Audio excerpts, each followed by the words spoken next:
और सीधे चलते हैं नेहरू जयंती पर एक कॉन्फ्रेंस चल रही है, उसमें Rahul Gandhi so many brave Indians during our freedom movement, and where he learned some of his life's greatest and deepest lessons.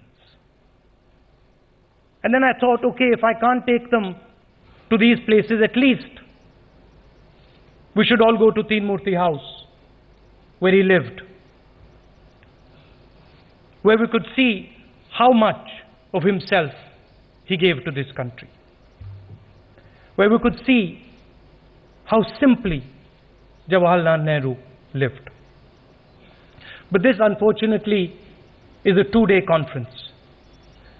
So you'll all have to promise me that you're going to come back and we can go together to see some of these places. So I'd like to start by reading you something I read 2 days ago.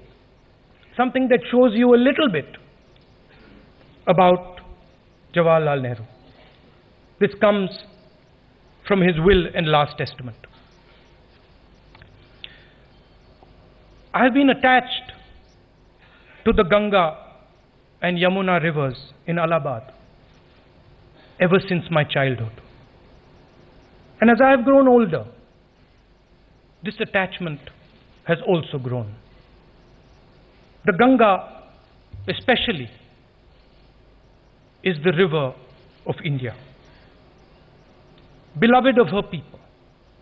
She has been a symbol of India's culture and civilization, ever changing, ever flowing, and yet ever the same Ganga.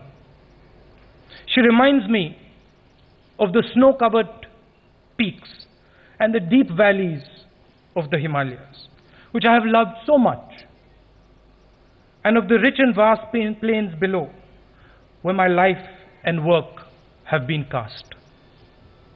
Though I have discarded much of past tradition and custom, and am anxious that India should rid herself of all shackles that bind and constrain her, and divide her people, and suppress vast numbers of them, and prevent the free development of the body and spirit. So I seek all this, yet I do not wish to cut myself off from that past completely.